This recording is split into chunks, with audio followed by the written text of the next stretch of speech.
Fala pessoal, podcast Dormir Faz Bem, último podcast do ano de 2025. E hoje a gente vai conversar sobre um tema muito bacana, como se preparar para as festas de fim de ano. Para isso eu tô com dois amigos aqui, dois nutricionistas fera.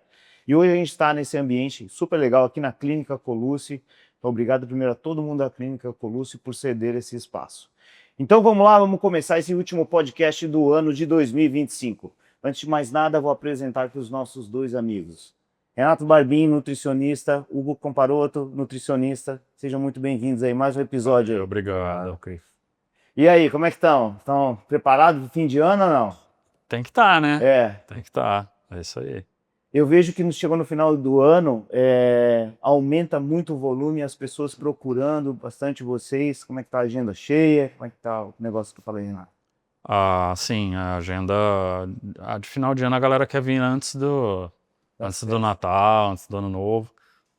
Então a agenda ela enche outubro, novembro, a gente já vai começando a falar para os pacientes marcarem, porque enche muito rápido, né? São menos dias, né?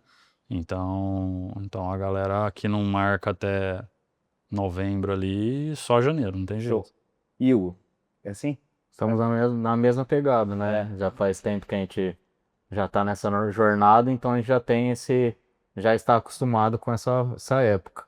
Geralmente a gente brinca que nessa época a gente não tem férias, né? Sim. Porque é o melhor momento do consultório, onde as pessoas realmente nos procuram para auxiliar. Então nossas férias geralmente vai para julho, junho, onde tem uma queda mesmo no consultório, né? E a gente acaba conciliando também as nossas férias nessa época. Legal. Uma coisa que a gente tem o hábito de perguntar, vocês já participaram no podcast, Renato, é a terceira vez, se é a segunda vez aqui. Você tá ficando bom nisso aí, hein? Eu tô ficando bom? Eu já gravei alguns. Nem gaguejou, nada. Mas escuta só, a primeira pergunta eu vou fazer para vocês de uma forma diferente, tá? Vocês dois são amigos, companheiros da mesma profissão e os dois tiveram filhos recentemente. Então vamos lá. Renato, depois que seu filho nasceu, você dorme bem? Não, piorou muito. Na verdade é assim, ó, eu nunca dormi, não dá pra dizer assim, muito bem, nunca dormi muito. Sim. Sempre fui um curto dormidor, né? Então, aquelas 6 horinhas assim que já tá recuperado por dia. E nunca consegui dormir muito mais que isso.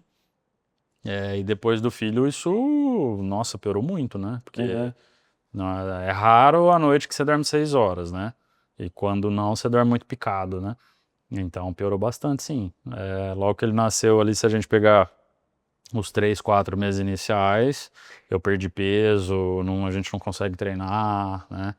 Um pouco do ânimo que a gente tem, assim, é para trabalhar e para cuidar, né, da criança, mas o rendimento em tudo cai bastante, né? Sim. Inclusive o rendimento do sono fica muito prejudicado, né? Legal. Hugo, e você? Fala aí. Cara, piorou também, né? Principalmente nesses primeiros meses, igual o Renato falou. É a preocupação, será que a nenê tá respirando? Fica toda hora acordando para ir lá ver no berço. Aí depois dessa fase, a minha esposa queria que ela já ficasse no quartinho dela, então ela levou a babá eletrônica pro nosso quarto. Aí todo movimento que a nenê fazia, a babá eletrônica apitava. Então eu durmo sempre com o relógio para monitorar meu sono. E eu tinha uns 15, 20 despertares durante a noite, né? E aí foi uma das razões que eu chamei minha esposa para conversar. Falei, olha, esses acordares, despertares e principalmente a restrição de sono, ela tá impactando muito no meu dia. Então eu tô ficando com o humor bem debilitado e principalmente com a sensação que eu tava estragado, assim. A qualquer momento eu ia desmaiar. E aí eu falei pra ela, Larissa, ó, eu não estou pedindo arrego aqui, eu sei que eu não tenho essa possibilidade, porque você tá dormindo bem menos que eu, mas eu sou uma pessoa assim, que sempre precisei dormir muito. O sono pra mim sempre foi muito importante, pra tudo. Então, dormir muito significa, umas 7, 8 horas por noite, bem dormidas, né? Então, a restrição de sono pra mim, ela impacta muito no meu rendimento, no meu humor, na minha memória, na minha concentração. Então eu tive que entrar em um acordo com a minha esposa, que durante a noite a gente ia tirar esse sensor da babá eletrônica e durante a noite quem ia comandar a noite seria ela, né? Então, no início a Nenê ia dormir, umas 8 horas e acordava umas 5 horas da manhã. Então eu nem tinha colocar mais despertador, porque eu sabia que 5 horas da manhã, aí seria o meu turno. Aí eu ficava com a Nenê 5 horas da manhã, o soldado já estava pronto, tinha dormido, né? Respeitava para ir dormir mais cedo também. Daí eu ficava para ela conseguir dormir ali 1 hora, 2 horas durante a manhã. Mas é isso, eu sou muito diferente do Renato, né? 6 horas para mim vai impactar muito na minha qualidade de vida como um todo. Eu sinto isso também. Quando eu durmo assim umas 4 horas, 3 horas, parece que eu tô de ressaca no dia sim. seguinte, né? Sim. Então acho que isso também impacta muito. E eu, parecido com você, eu vou pra cama, cara, dá 15 minutos eu apaguei. A minha esposa até fala isso aí. Pô, Cris, você deita, você apaga, você acorda no outro dia. E às vezes ela demora mais pra dormir, igual o Renato, assim. E eu durmo em qualquer lugar, cara. Então eu sou um cara que se a gente tiver num estádio de futebol, torcida do nosso lado, se eu tiver com sono eu vou dormir. Já aconteceu isso. Aconteceu? Isso que ele tá falando. No Internutri. A gente ia no Internutri, bateria ali do lado, eu falava, cara, acho que eu preciso dar uma descansadinha para dar aquela recarregada. 10, 15 minutos eu tava zero. Que é algo que eu faço com frequência no meu horário do almoço, né? Então, eu tento organizar minha rotina para vir para casa, almoçar e dormir 15 minutos, porque é como se eu tivesse dormido a noite inteira, recarrega muito. E é legal isso aí, né? Os italianos fazem muito isso, né? Esse Europeu, né? Faz essa siesta. E é exatamente no máximo 30 minutos, né? Não mais que isso, senão isso pode atrapalhar no sono da noite, isso, né? E é algo que, por exemplo, no meu hábito eu faço com frequência e eu nem preciso colocar despertador. Eu deito, rapidinho dormir, dá 15, 20 minutos eu acordo, tô novo. Se eu forçar para dormir, aí piora tudo. Então por isso tem que respeitar ali os 20 Isso nem tava. Eu sempre falo no podcast, sempre a gente pega alguns pontos. O que acontece no metabolismo que em meia hora, em 20 minutos, ele consegue dar essa recarregada? Eu acho que tem uma relação muito grande com o cortisol. Cortisol ele funciona como se fosse uma bateria, né? Então você não chega a ser aquele sono profundo, mas é um sono muito leve que já é capaz de dar uma carregadinha no cortisol. E a pessoa consegue tocar o dia dela ali bem, né? Acordada. Principalmente vai ter um efeito muito grande no final do dia, né? 5, 6 horas da tarde, né? Muda muito quando você faz esses 20 minutos aí. Legal. Uma coisa que eu acho que é bacana para a gente começar aqui, a gente estava batendo papo aqui antes, é sobre qual que é a importância da nutrição hoje, né? Eu vejo tanto no pessoal que pratica corrida, ou a pessoa que não pratica nenhum esporte, tem muita gente ainda que não dá importância com a nutrição. Hoje tem bastante gente que cuida, mas a grande maioria não precisa. Veja um videozinho, então eu queria, na internet, tá tudo certo, eu queria que vocês falassem aí. Fala Renato, fala Uva aí, qual que é a importância da nutrição hoje? Assim, não só, né, pro corredor, mas para qualquer pessoa que desempenha, né, um esporte, quer um pouco mais de rendimento. Eu acho que cada vez mais, passa o tempo, as pessoas estão entendendo, né, a importância. E se não fazem, elas sabem a importância, mas não colocam aquilo como prioridade, às vezes no momento por algum motivo, por algum momento da vida que ela está passando. Mas provavelmente uma hora vão ter que colocar, seja na marra ou porque realmente se conscientizou, né? Então, assim, é fundamental, né? E, assim, coisas básicas mesmo, né? Que nós, como nutricionistas, muitas pessoas chegam no consultório, às vezes acham que vai sair daqui com uma dieta mirabolante, difícil de fazer, e muitas vezes não. A pessoa chega, ó, e aí, você tá tomando água? Quanto de água que você toma por dia? Coisa básica, né? Ó, e aí, você tá dormindo bem? O que você tá conseguindo treinar? Ah, não treino nada. Tá, mas o que você pode fazer, né? Então, muitas vezes a primeira consulta é isso, coisas básicas da sua vida que talvez você até sabe, mas não consegue visualizar muito bem, e que a gente começa a ter um papo com a pessoa para ela mesma responder, porque ela mesma sabe as respostas, mas ela não sabe as perguntas, entendeu? Que ela tem que se fazer, né? Então, às vezes, a primeira consulta, muitas vezes eu falo, ó, volta daqui 1 semana, 2 semanas para a gente fazer tua dieta, porque não deu tempo, né? Isso acontece, né? Então, assim, tem muita coisa básica que a pessoa consegue fazer numa boa e não está fazendo por, às vezes, desconhecimento ou porque simplesmente não atentou para aquilo, entendeu? Isso é legal. Você complementa algo. Eu acho que a importância da nutrição, de fato, é o comer bem para se sentir bem. Então, você fica atento a todos os seus hábitos e o quanto que eles impactam na sua rotina de vida. Igual a gente estava falando do sono. E aí, com o andar da carruagem, né, a gente vai sentindo mais ainda esses impactos. Então, quanto mais hábitos bons a gente soma, mais dependente desses hábitos a gente é. Igual um Verdade. colchão bom. Então, eu vou dormir num colchão bom, eu me adapto àquilo, me sinto bem, mas eu só, de fato, entendo que ele é bom quando eu durmo num ruim. Mesma coisa, nossos hábitos. Então, a importância do nutricionista é gerenciar tudo isso. Então, não é só a alimentação, né? Hoje em dia, é o profissional que tende a organizar os hábitos, todos os hábitos, porque isso é importante para a gente entender o que a gente vai dar de calorias, de carboidratos, de proteína, o quanto que a gente vai dar de nutrientes para aquele corpo poder fazer tudo que ele vai fazer ao longo do dia, né? Então, eu dou um exemplo muito habitual para meus pacientes. Eu falo, olha, pastelzinho de queijo é algo que eu amo, eu gosto muito. Então, em qualquer momento que me proporcionar esse pastelzinho de queijo, vou comer. Mas eu não vou comer em excesso, porque o prejuízo que eu vou ter com isso já é muito grande. Distensão abdominal, azia, refluxo, vai me incomodar. Então, eu tenho uma relação de controle porque eu já penso no depois. Então, comer bem, ele tem que ser sempre assim. Cara, por que que é importante eu beber água? Por que que é importante comer fruta? Não é só porque é gostoso ou porque o sabor me agrada. Sim. É porque aquilo vai fazer com que realmente a minha qualidade de vida seja muito melhor, né? E aí, no longo prazo, eu vou ter uma velhice mais saudável, eu já vou fazer um investimento em tudo isso para que lá no futuro eu também fique grato com isso. Eu acho que vocês dois tocaram um ponto que é muito importante e agora vendo essa conversa, isso ficou mais evidente para mim. Não é só a alimentação. O nutricionista já cuida desse bem-estar desse pacote. O Renato estava falando também. Eu já pergunto, a hora que tá entrando na sala, eu já estou perguntando para ele se ele treina, se você treina, você gosta de porque fazer. Eu acho que isso o pacote influencia na alimentação, né?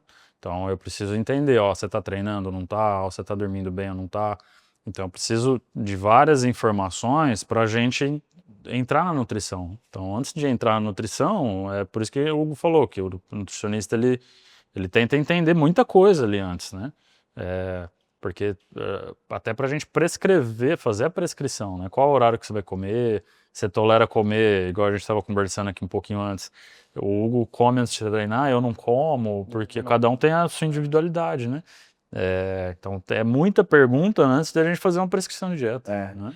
E é legal isso porque tudo é uma questão de hábito. Outra coisa que você falou que eu achei muito bacana é isso. Você começa a sentir que você está se alimentando melhor, está se sentindo melhor, aquilo ali vai ficar essa rotina e você começa a ter o controle. Não, eu quero voltar para isso aqui, dessa forma eu me sinto bem.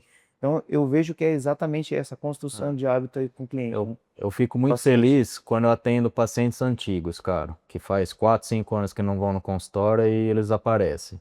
Aí eu vou perguntando sobre os hábitos, sobre como está a alimentação.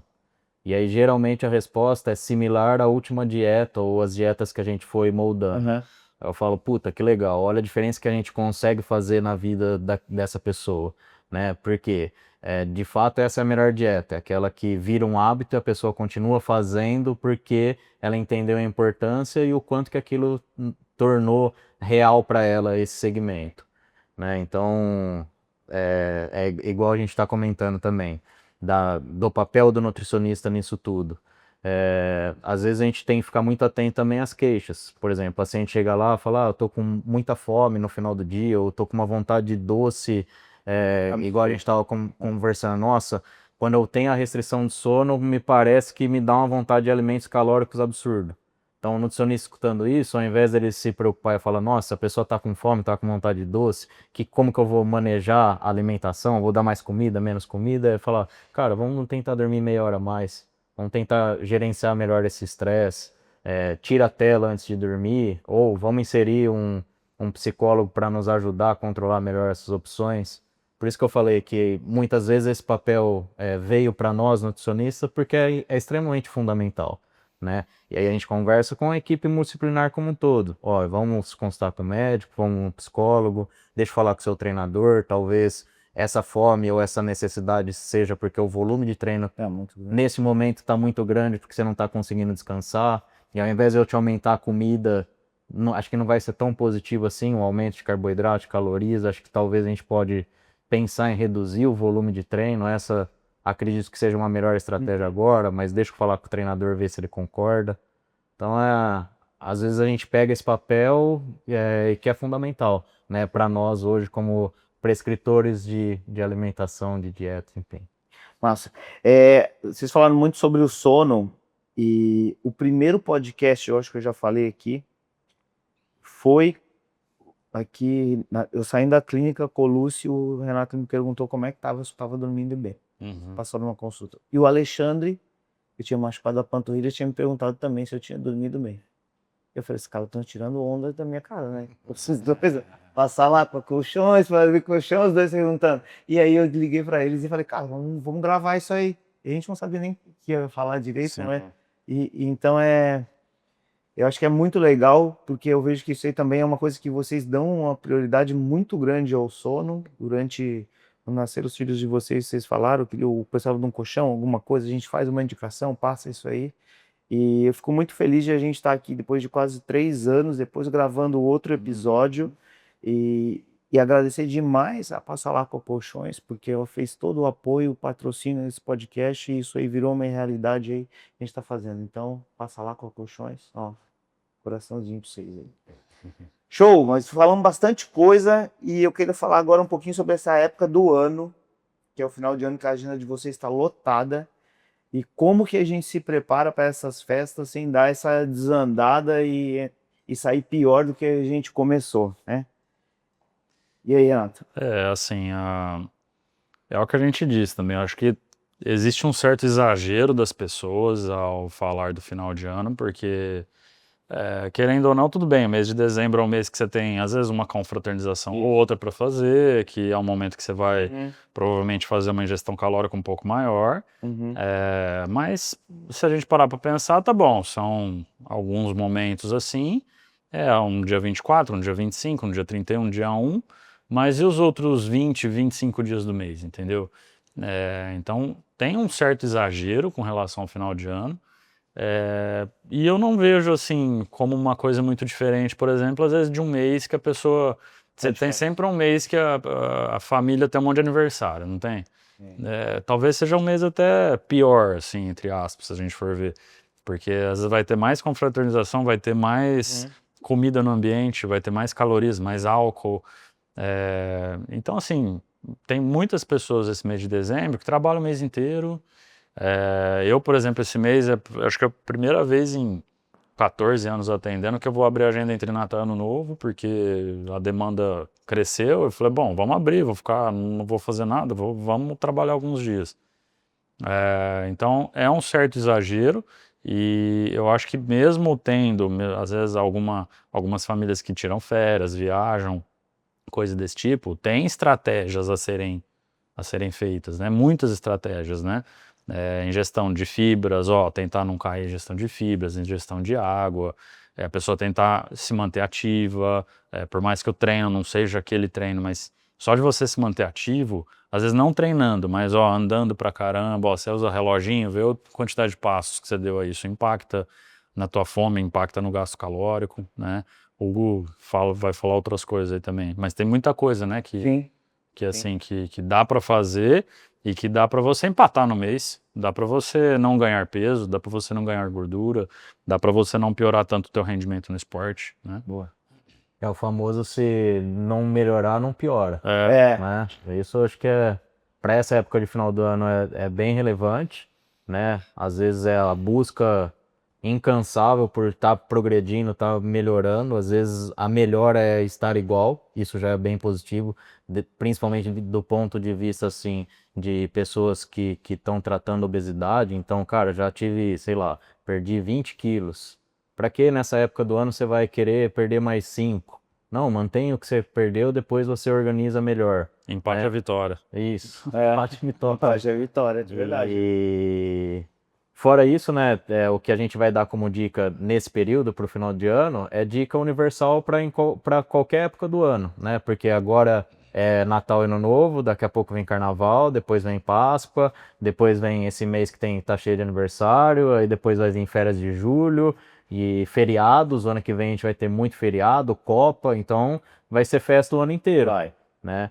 E aí a principal dica que eu dou é assim: primeiro tenta fazer a tarefa de casa. Qual que é a tarefa de casa? Se nutrir, né? Se importa com a sua nutrição. Então tenta comer o mais saudável que você consegue. Poxa, cheguei em uma confraternização, em um lugar que tem uma festa e eu olho assim, não tem comida tão saudável assim. O que eu posso fazer? Tenta acertar na quantidade.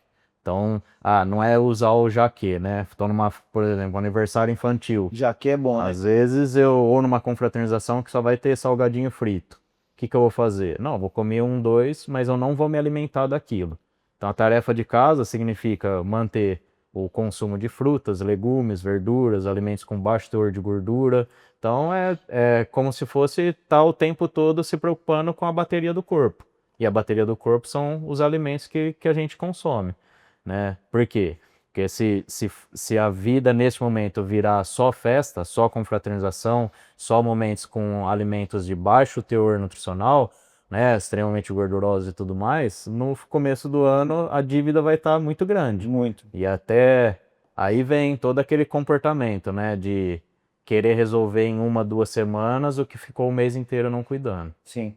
E eu vejo esse final de ano o pessoal dando um gás aí, né? Pra deixar o shape em forma, né? Tem que estar tinindo, né?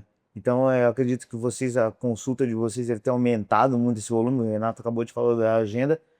Mas e depois? Para manter esse efeito? Esse é um efeito que eles fazem agora, vamos entrar nesse efeito sanfona aí. O que vocês veem sobre esse assunto? Falar? Cara, habitualmente eu faço analogias para educar meu paciente, né? E eu falo que a organização do hábito, principalmente alimentar, é como se fosse um cartão de crédito. Então a gente trabalha, mas o tempo todo a gente tem que ficar administrando aonde a gente gasta, com o que a gente gasta e o quanto a gente gasta. Então, vamos dar o gás para a gente ficar com um shape legal pra caramba. Tá bom, trabalhei pra caramba para isso, economizei pra caramba para isso. Isso é sustentável? Não. Não. Poxa, mas eu trabalhei pra caramba, economizei pra caramba. Como que eu vou fazer para não ter um efeito rebote ou esse efeito sanfona? Eu tenho que cuidar muito bem dessa riqueza que eu construí, né? Então, ficar o tempo todo atento com isso. Ó, eu, sei lá, treinei 6 dias, 7 dias por semana, 2 horas. Cara, isso não é nem saudável pro meu corpo, né? Não vou sustentar. Então, eu tentar não parar de uma hora para outra com esse volume de treino e principalmente na alimentação do mesmo jeito. Não é porque eu fiz uma grande restrição ou fiquei um período grande para chegar nesse nível de físico que eu vou jogar pro alto isso aí. Muito legal essa palavra, manter essa riqueza aí, né? Você fez. Boa. Achei muito boa. Isso aí. E aí, você falou aqui sobre essa questão de guardar caloria, de deixar tudo isso, mas tem uma coisa que tem acontecido muito e tem ajudado muitas pessoas, que são as canetas emagrecedoras, né? A gente conversou um pouquinho antes, eu tinha falado com o Renato sobre esse tema, acho que é um tema super atual, tem crescido bastante, e para começar a falar disso, eu queria entender um pouquinho. Qual que é o efeito que elas fazem no organismo das pessoas hoje? Assim, o efeito basicamente de controle de apetite. Tá? São análogos, né, de Uhum. GLP-1 e GIP, Sim. que são hormônios produzidos pelo nosso corpo que, dentre as funções, uma das funções é um controle de saciedade. Então, você colocando essas canetas, você tem mais saciedade. É uma medicação que, na minha opinião, é muito satisfatória quando bem aplicada. E o problema maior é esse, né? É a aplicabilidade dele, e que virou uma coisa assim, que uma homem, mulher de baixo peso, baixo percentual de gordura está usando, né? Sendo que você, até na bula do produto diz, é um produto utilizado para pessoas que têm obesidade. pessoas que têm sobrepeso, síndrome metabólica, enfim, Sim, problemas diversos de saúde, pré-diabetes. isso. Só que não é isso que a gente está vendo, né? Você chega na farmácia para comprar, o Hugo deve ter recebido lá casos de pessoas falando assim, ó, eu tenho que aplicar na quinta-feira e hoje é segunda-feira e eu liguei vai, Não tem, não, não tem, não tem. E eu tô na fila lá, a mulher vai me ligar, eu vou correndo lá buscar. Já teve paciente que chegou e falou, ó, tinha 10 caixas na farmácia tal e eu cheguei lá para comprar, tinha acabado as 10 caixas. Entendeu? Porque tá desse jeito. Então, muito possivelmente, são pessoas que não precisariam desse tipo de medicação. Mas é uma medicação que a gente está vendo muito resultado com pessoas que têm obesidade, que realmente precisam dessa medicação. É lógico, para uma pessoa magra, que já está saudável, não tem um porquê de usar, ela vai ganhar estética também, né? Ela vai perder peso, ela vai ficar mais magrinha, se ela vai para a praia ou se não vai, no final do ano ela vai ficar mais feliz, vai, só que talvez isso num médio e longo prazo não seja bom, porque ela vai associar aquele corpo, aquela estética ao uso da caneta. Então assim, puta, eu só consigo esse corpo se eu usar essa caneta. Então, não vejo isso de uma forma tão positiva, né? Agora, para a obesidade não, para a obesidade é muito promissora, talvez uma das melhores drogas inventadas aí, né, nos últimos tempos. Legal. Fala, Hugo. Eu concordo plenamente com o Renato. Eu acho que é indiscutível a propriedade e a necessidade desse medicamento para o controle da obesidade, né? Que infelizmente é uma doença que não tem cura, só tem controle. Então, quanto mais ferramentas a gente tiver para auxiliar as pessoas que realmente necessitam desse auxílio, melhor vai ser, né? Agora, infelizmente também não é o que a gente tem visto na prática. Sim, com os pacientes com obesidade, com pré-diabetes, com diabetes, há um efeito muito positivo, porém a busca está sendo muito mais para as pessoas que talvez teriam um resultado tão bom quanto se melhorassem hábitos de vida, né? Alimentação e atividade física.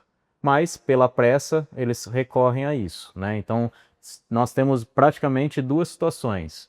A primeira situação é que a pessoa ela toma para inibir totalmente a fome, e aí ela fica sem comer e tem uma perda de peso muito rápida, e aí o impacto disso no longo prazo para a saúde é Eu acho terrível. que é esse que era o ponto, né? E aí, infelizmente, esse é o uso mais indevido, na minha opinião, que a pessoa se torna desnutrida e ela fica dependente disso, né? E aí, por isso que a gente vê, hoje em dia, tantos corpos magros dependendo disso. E a segunda situação, quase no mesmo pacote, que aí eu faço de novo uma analogia com o ambiente financeiro, que eu falo que se a busca for para esse objetivo, é como se fosse um financiamento. Cara, eu não tenho nenhuma doença pré-estabelecida para o uso do medicamento. Eu estou querendo usar o medicamento para perder alguns quilinhos que eu poderia perder num prazo de tempo maior. Então eu vou lá, eu faço um financiamento, pego a caneta, tomo, em um curto prazo eu perco o peso que eu queria, mas aí o hábito nesse sentido deveria ser qual? Então agora está na hora de eu treinar, principalmente, para guardar dinheiro para pagar o meu financiamento e melhorar a minha alimentação, principalmente para entender como que eu vou organizar melhor minhas finanças. Que habitualmente é o que a gente faz com financiamento, Sim, né? sim. Eu quero muito trocar de carro hoje, pego um financiamento, tenho o carro, tudo bem que eu vou pagar mais por isso, mas é o que eu quero neste momento. Sim. O que eu vou fazer? Eu vou trabalhar mais, se possível, e vou economizar mais. Porém, nesse ambiente que a gente está falando das canetas, não é isso que é feito, né? Então eu tomo a caneta para inibir minha fome, principalmente para perder peso, não ligando para o que é mais importante, que é a mudança de hábito. Cara, eu vou perder peso como? O que eu preciso organizar melhor, né? Então, e aí a gente estava falando da riqueza, da saúde. Nossa saúde, ela vale muito mais do que isso, do que a estética, né? Então, isso que é importante também, os profissionais de saúde entenderem e ficarem o tempo todo estimulando. Cara, a saúde é o que mais vale. Não é 5 quilos, não são 10 quilos. É sua saúde, seu bem-estar. E isso não é só agora, é no longo prazo. Então, sempre estimular a pensar no longo prazo. Por que você vai mudar seu padrão alimentar e seu hábito hoje? Porque daqui 20, 30 anos, foi como se fosse sua aposentadoria. Daqui 20, 30 anos, você vai estar impactado por essa mudança, tanto positivamente quanto negativamente. É legal. Né? E assim, ó, eu vejo exatamente isso que você está falando e parece que entrou com essa galera mais jovem que é a hype do momento. Tomar essas canetas aí, aplicar o Monjaro e sim as outras drogas ali, né? E existe algum efeito colateral? Vocês veem isso? Porque eu acho que das drogas mais novas é a que menos tem efeito, é isso mesmo? O atirzepatida, né, que é o Monjaro, realmente, os colaterais são baixos. E são colaterais, assim, comuns da gente ver até em outros, né? No caso, o Ozempic, o Wegovy, que é a semaglutida, né? E um pouco de desconforto gastrointestinal, né? Enjoos, assim. Mas a grande maioria com o Monjaro a gente não tem visto muito não, viu? Assim, às vezes quando aumenta a dose, né, acaba sentindo um pouco de desconforto, mas é coisa de uma semana, 10 dias, 20 dias já melhora. E também não é porque não está tendo esses colaterais que não está tendo resultado, né, que não vai ter resultado. Muitas pessoas tomam e não sentem nada. E às vezes, por não sentir nada, a pessoa fala, puta, será que eu não tô tendo resultado porque eu não tô sentindo nada e tal? Não, o resultado ele vai acontecer. É que cada corpo é sensível de uma forma para colateral, né?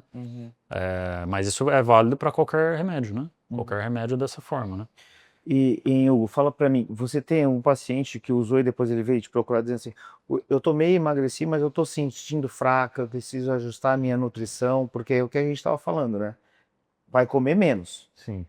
Então ela precisa de uma nutrição mais certeira para ter força ali e manter o corpo bem, né? Eu acho que isso é algo que vai trazer bastante paciente para o consultório do nutricionista num curto a médio prazo, né? As pessoas que não fizeram com orientação nutricional, ou fizeram com orientação só médica e não nutricional, ou fizeram por conta o uso do medicamento e vão se ver perdidas. Cara, o que eu faço agora, né? Por isso que o tempo todo a gente fica estimulando, a gente não quer vender o nosso trabalho, né? A gente está vendendo a importância, não precisa só se consultar comigo ou com o Renato, se consultar com um nutricionista, um bom nutricionista, porque isso vai trazer muito valor não só para a minha profissão, mas para a saúde da população em geral. Então, pensando no efeito colateral, o acompanhamento médico se torna muito importante. E pensando na sua pergunta também, o acompanhamento nutricional é para isso. É para a gente tentar fazer com que a nutrição da pessoa seja preservada. Então, ao menos a quantidade de calorias e nutrientes essenciais para o corpo funcional, basal que a gente fala, ser realmente preservado, né? Então, ontem mesmo eu atendi uma paciente, que já é minha paciente há bastante tempo, que está fazendo uso do medicamento para tentar controlar pré-diabetes e principalmente um colesterol alterado, porque o medicamento, consequentemente, ele preserva também, ele melhora a saúde cardiovascular também, tem esse efeito protetor do coração e tudo mais. E aí ela estava reclamando para mim que mesmo seguindo a dieta que estava super boa, super nutritiva, ela estava se sentindo fraca. E aí entra naquele exemplo que eu te dei, que ao invés de eu dar mais comida, eu fui conversar com a médica dela. Falei, olha, ela tá sentindo falta de energia, principalmente nos dias seguintes que ela aplica. E aí eu conversei com a médica e ela falou, não, então vamos espaçar mais. Daí a gente teria duas alternativas, né? Segundo a médica, ou a gente espaça mais ou a gente diminui dose. Como a gente não está conseguindo neste momento encontrar doses de 2,5, por exemplo, então a sugestão foi espaçar mais a dose de 5 que é o que essa moça está tomando. E aí, com certeza, a qualidade de vida dela vai ser preservada. Essa é uma paciente de 62 anos, Cristian. E aí vai ela e o marido dela tem 70. E aí ontem eu falei para eles dois, assim, é algo que eu fico até um pouco emocionado, porque eu gosto muito de cuidar do meu paciente como se fossem meus pais, sabe? E aí eu falei para eles, falei, olha, a função do profissional de saúde é cuidar da sua vida, é te dar a melhor qualidade de vida que você pode ter e você merece. Então, em qualquer momento, se a gente não estiver te entregando isso, que é o que você merece, você tem que chamar a gente, você tem que mandar uma mensagem. Olha, eu estou aplicando o medicamento que você me sugeriu e me parece que minha energia não está igual. O que eu posso fazer? Né? Daí eu falei para ela, se você não tem esse contato ou se você tem vergonha de ter esse contato com a médica, pode me falar, eu converso com ela, né? Porque eu acho que isso é o mais importante, né? A mudança que a gente pode ser e fazer na vida do outro. Então é algo que eu faço com todos os meus pacientes e falo para todos os meus pacientes. A nossa vida, ela precisa disso, né? Ela precisa de mais soluções do que problemas. E quanto mais a gente puder trazer essas soluções, melhor vai ser para todo mundo. Sim, é fantástico isso aí, porque eu sempre vejo isso, né? A gente se conhece, mas eu vou no Renato faz tempo, e quando a gente tem qualquer coisa, eu mando uma mensagem, e não é por mim, você acabou de falar isso, é com o paciente, gente. Então, se você precisa de um nutricionista, tem 2 indicações aqui maravilhosas. Vocês vão estar muito bem acompanhados aqui, porque eles são feras. E ó, o depoimento do Hugo aí disse tudo aí, cara. Uma curiosidade do uso Muito da legal, caneta. cara. Teve uma paciente que me mandou, deve fazer umas 3 semanas já, ela me mandou uma foto assim, que ela estava no hospital tomando soro. Eu falei, e aí, o que aconteceu? Ela falou, eu tô usando o Monjaro e eu desidratei. Então, assim, pra você ver que ou seja, ela estava usando uma dose que estava inibindo totalmente o apetite dela, sendo que, assim, logicamente, o remédio foi feito para isso, para você ter mais saciedade, mas não é para você inibir totalmente tua fome, entendeu? Não é para você ficar sem comer.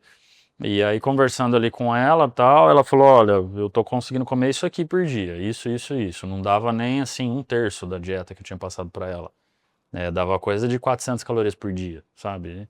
E, então, assim, ela tava numa dose tão alta ali, que era dose de 5 miligramas, mas que para ela era muita coisa, era uma mulher que não precisava daquilo.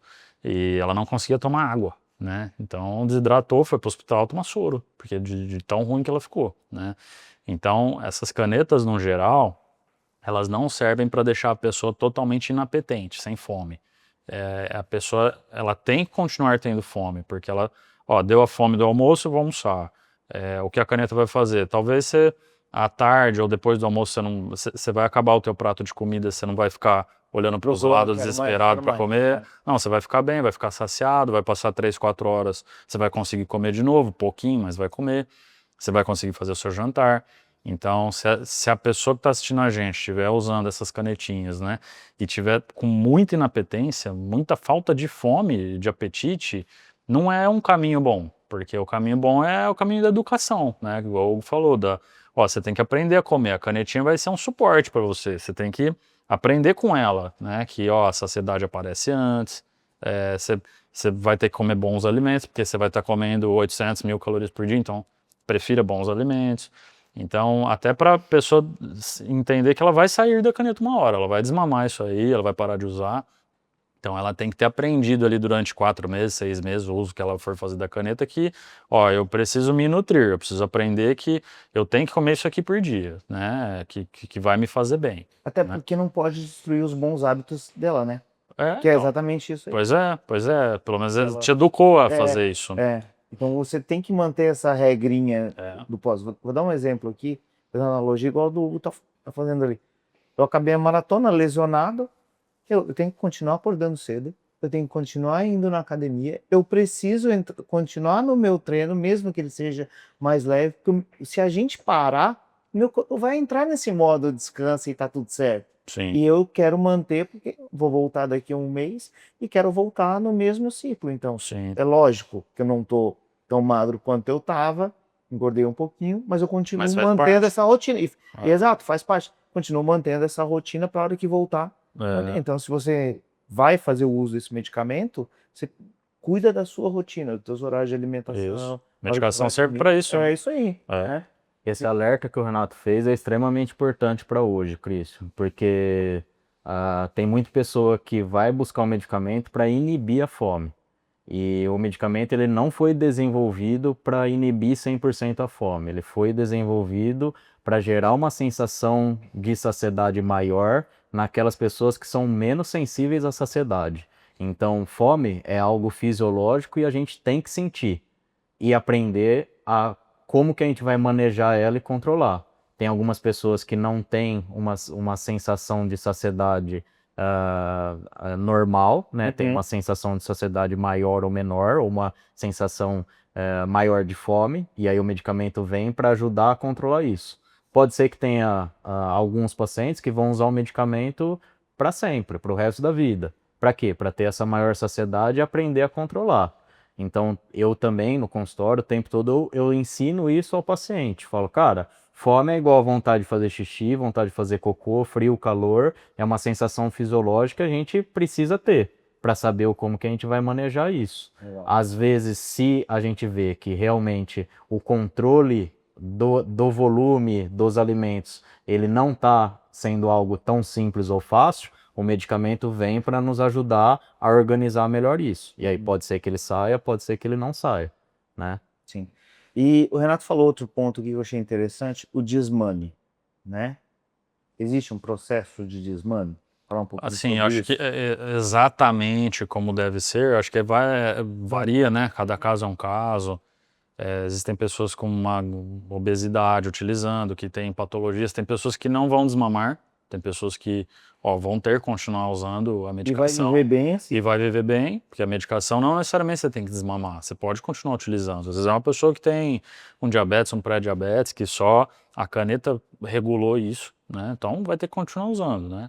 Agora, se é uma pessoa que, o único problema ali era realmente a obesidade, não tinha nenhuma doença associada, ou se tinha, já foi corrigido.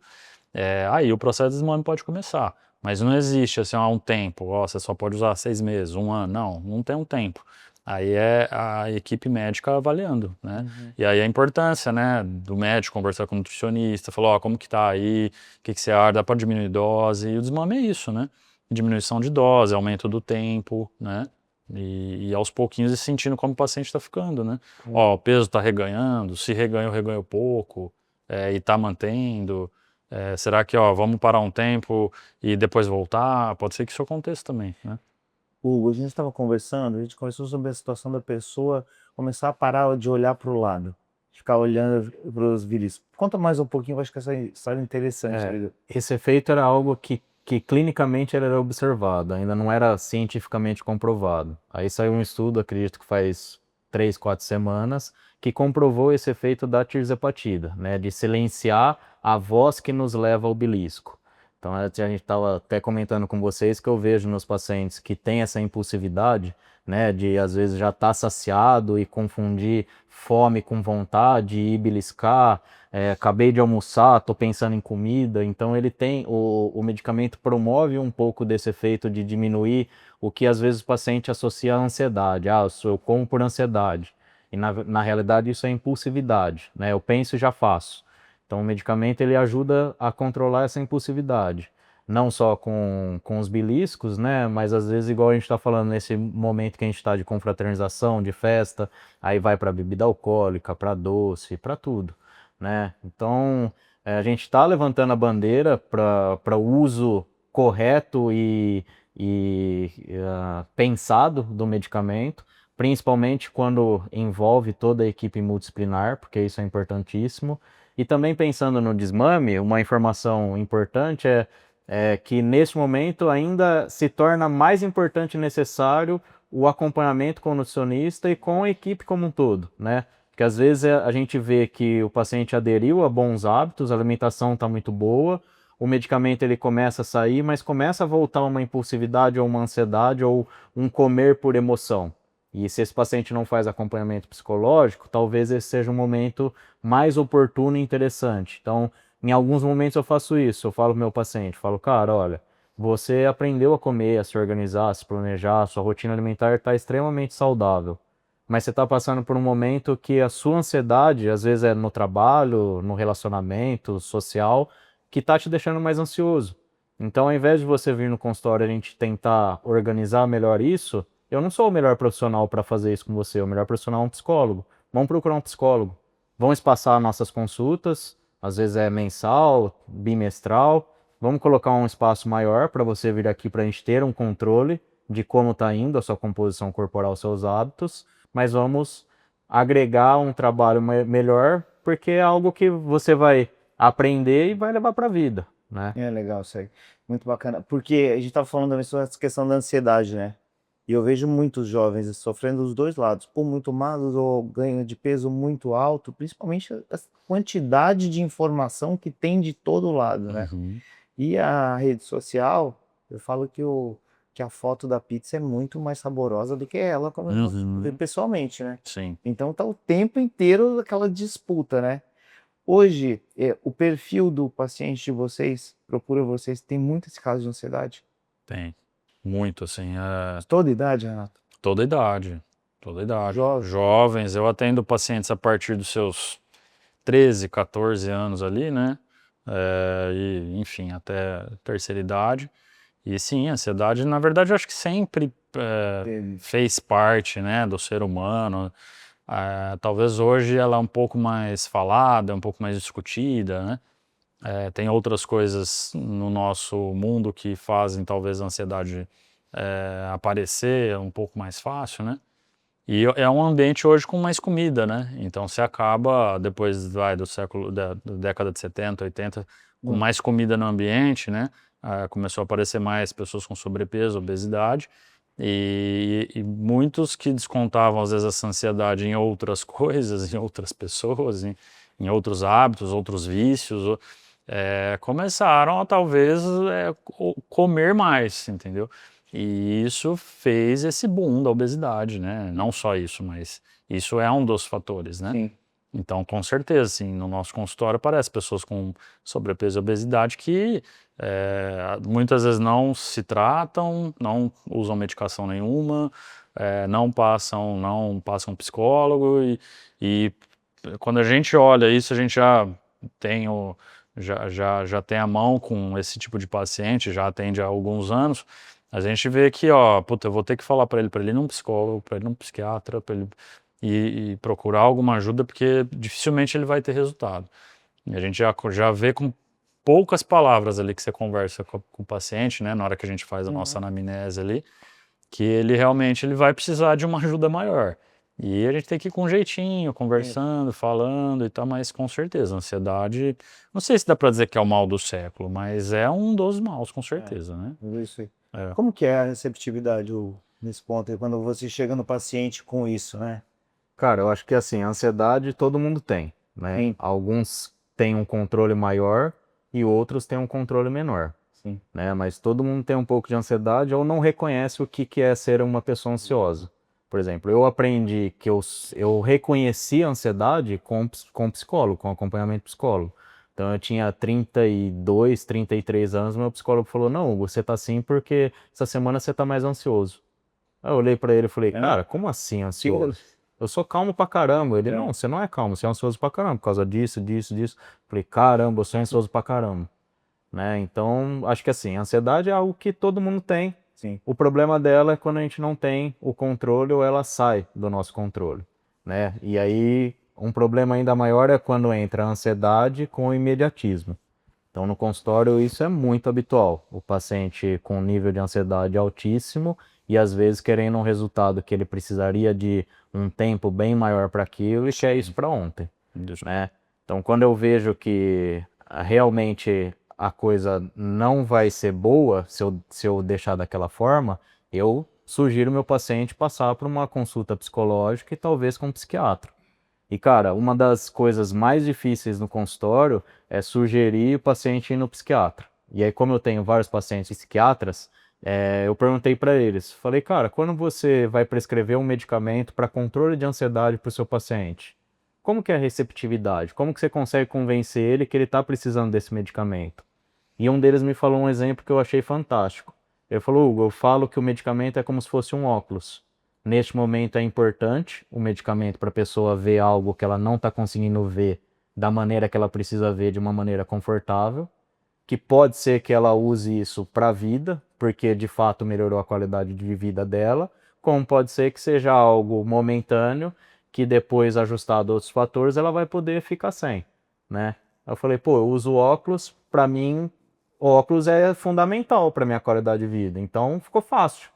Mais fácil, talvez eu dando esse exemplo para sugerir para o meu paciente se passar por essa orientação, né? Mas, de modo geral, é isso. A ansiedade existe e o importante é ela ter controle, né? Que ela tem o lado bom, mas também tem o lado que é bem ruim quando impacta em outros fatores da nossa vida. Eu dou um exemplo sempre que quando meu pai tinha, eu não tenho, meu pai e minha mãe já faleceram, os dois, infelizmente. E quando ele tinha 40 anos, eu olhava para ele, o Renato deve ter estado falando umas 50 vezes, e era um velhinho. com 40 anos. Eu não fazia mais nada, né? Sim. Com 40 anos. Não fazia esporte, não... Cara, era o trabalho por casa, ligava a televisão, ia no bar, tomava uma e voltava. Fato, essa era a rotina do meu pai. E assim foi até ele morrer. E hoje eu vou na academia, principalmente agora que eu tô só pedalando, eu tenho muita gente, 60, 70 anos, indo na academia todos os dias, criando essa rotina. Então criou esse hábito. E é engraçado porque a maioria deles construiu esse hábito depois dos 40. É. Então eu tenho visto muito isso. As pessoas depois dos 30 parece que dão uma parada ali e falam, cara, peraí, eu tenho que me cuidar. Sim. É isso mesmo, é uma impressão que eu tenho, isso é só um nicho. O que vocês acham sobre Acho que essa sim, acho situação? que sim. Tem no geral, né? Tem pessoas, você vê jovem que está ganhando muito peso, que está com uma vida sedentária, e o vice-versa, né? Você vê idosos que estão, talvez até pela família, às vezes ó, o filho ficou, ó, vai treinar, às vezes o neto nasceu, Sim. e aí acaba, ó, deixa eu me cuidar, né? Às vezes acende aquela luzinha por algum motivo, né? E às vezes não é um motivo bom, às vezes a pessoa, ó, ele infartou, ele teve um problema grave, sei lá, de estômago, de coração, e ele procura ajuda, né? Então, a gente vê sim, aqui na clínica mesmo, né? A gente tem muito idoso que treina aqui, muito idoso. Eu já vi pacientes assim, ó, que chegando de andador e que agora correm na esteira, né? Então, eu acho que é uma tendência, assim, a gente ver idosos se cuidando cada vez mais. Mas isso eu acho que está acontecendo com toda a faixa etária. Você vê, do mesmo jeito que você vê qualquer faixa etária ganhando peso, você também vê hoje qualquer faixa etária se cuidando, né? Também é muito grande jovens que estão se cuidando muito, né? Eu atendo, acho que o Hugo também atende, adolescentes de 15, 16, 17 procurando nutricionista porque querem comer bem, né? Então, essa informação sobre a nutrição, sobre a vida saudável, sobre dieta, eu acho que essa divulgação da informação ela é muito boa, seja para jovens, para idosos, né? Infelizmente, muitos procuram por necessidade, né? Mas muitos não, muitos procuram por cuidado mesmo, né? Por prevenção. Quer falar, Hugo, sobre esse ponto? Refletindo sobre isso, acho que essa é uma realidade do consultório também. Nos últimos 5 anos, principalmente pós-pandemia, houve uma maior procura das pessoas da nutrição, das pessoas querendo mudar hábitos e falando, cara, agora eu vi que eu preciso me cuidar para ser um idoso saudável, né? Teve até um paciente que eu até brinquei com ele essa semana, eu uso isso com outros pacientes. Fala, cara, é importante você cuidar dos seus hábitos para se tornar um velhinho autolimpante. Porque isso vai ser muito importante para você no futuro. Né? Aí eu brinco com ele, falo, cara, você me deu um presente aqui para eu estimular as pessoas a realmente. E foi ele que falou isso? Foi ele que falou. Ele falou, eu tô aqui porque eu sei que é importante, mas eu tô aqui porque eu quero ser um velho autolimpante. Eu quero ser um velho autolimpante. Então, assim, a gente está num ambiente de clínica, de social, que eu acho que é um pouco enviesado nesse sentido. Sim. Né? As pessoas do nosso ambiente, do nosso convívio, elas têm essa filosofia, né? De cuidar do hábito, de procurar, mas acredito que, de modo geral, não é o que está acontecendo. Porque se a gente for ver, o sedentarismo mata mais do que álcool, cigarro e tudo mais. Né? Então é uma briga nossa com isso, de reverter esse quadro que é aparentemente mais simples, né? Estimular as pessoas a saírem do sedentarismo. Mas acredito que a tendência é, de fato, isso cada vez mais melhorar e as pessoas se conscientizarem que o melhor caminho para isso é realmente cuidar agora. E aí outra analogia, né? Isso é a nossa aposentadoria. Cara, se eu começar a querer pagar uma aposentadoria com 60 anos, pode ser com 70, 80, isso não vai dar tão bom. Mas se eu já começar a fazer isso o mais breve possível, eu vou ter uma folguinha bem, bem confortável na minha velhice e me tornarei um ser autolimpante. Boa. E é legal isso tem horas que eu vejo que parece que é uma bolha que a gente vive assim, né? porque a obesidade vem crescendo aí disparado no mundo inteiro, né? Sim. O ano passado eu fiz uma palestra numa escola estadual para jovens de 15 a 18 anos. Devia ter uns 50, 60 pessoas. E aí a gente estava conversando e aí eu entrei no ponto de atividade física. Eu perguntei quantos deles praticavam atividade física. Levantou a mão 5, 6. Então você vê, é uma escola, a escola tem atividade física, mas quem fazia fora eram 5 ou 6 pessoas só.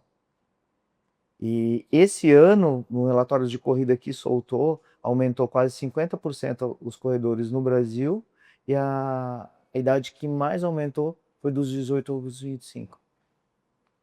Então, É um bom dado. é um bom dado, né? Vejo que as pessoas estão procurando mais esse convívio, o fato de estar tão ligado na rede social, de repente conviver em grupo, voltar a fazer isso, as pessoas estão indo, estudando EAD e trabalhando de casa, e esse convívio da comunidade da corrida, isso é muito bom. É um hype bom. É um ambiente bom, né? É, Eu digo que muda o teu ambiente, sim. e isso é muito importante.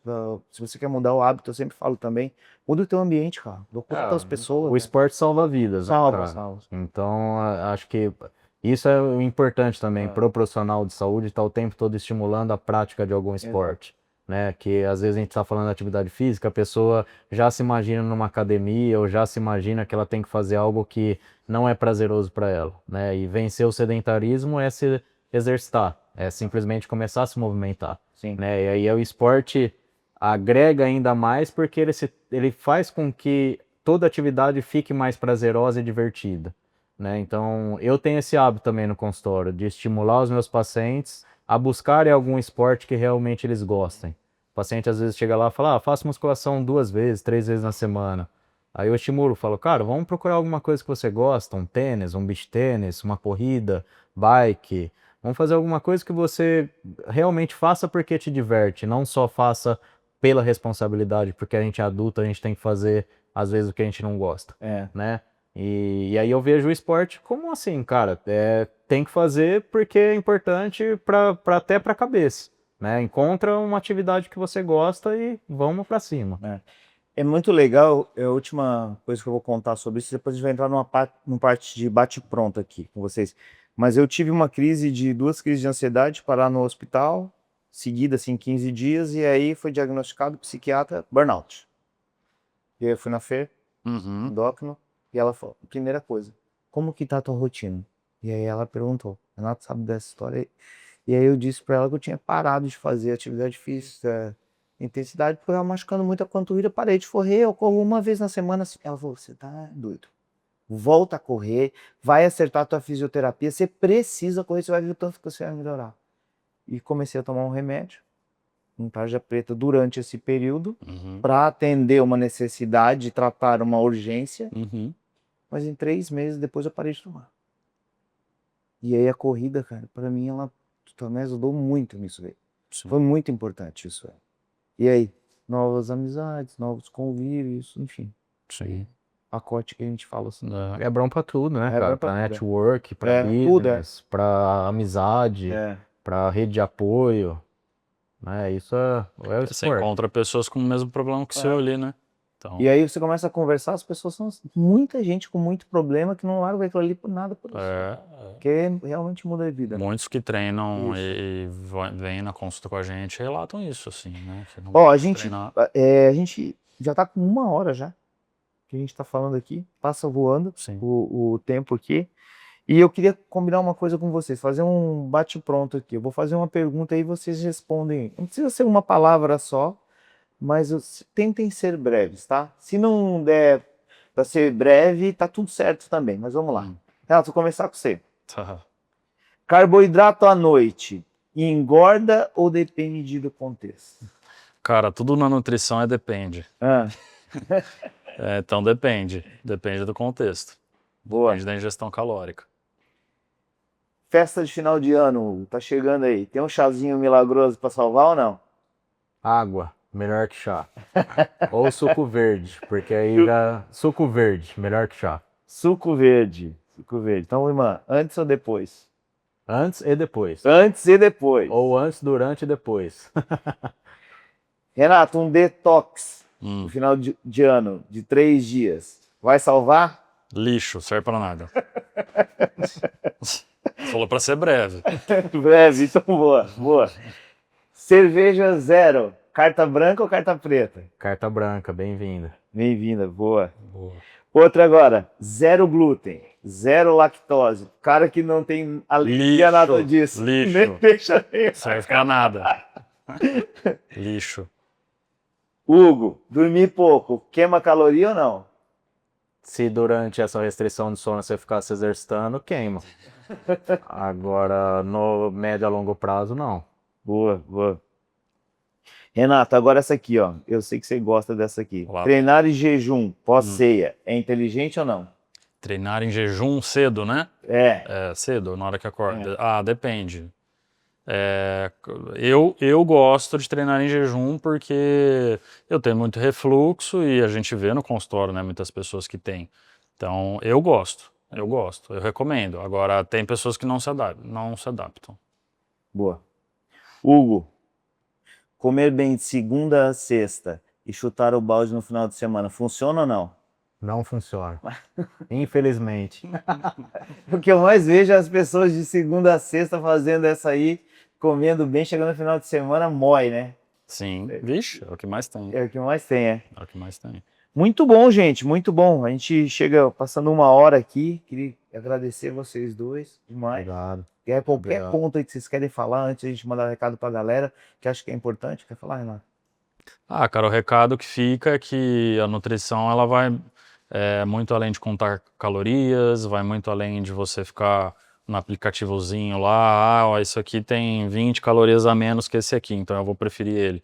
A nutrição, a gente fala muito sobre qualidade de comida, sobre o básico bem feito, sobre você pensar mais nas estratégias que você está adotando, que você está aprendendo, que você está treinando no dia a dia a fazer. Então acho que a quem assistiu aí alguns cortes e quem assistiu o capítulo inteiro talvez pegou isso, né? Que a nutrição vai muito além do que às vezes a gente imagina. Show. Cara, acho que nos últimos 2, 3 meses eu conheci muitos profissionais novos que eu não tinha conhecimento, inclusive da medicina.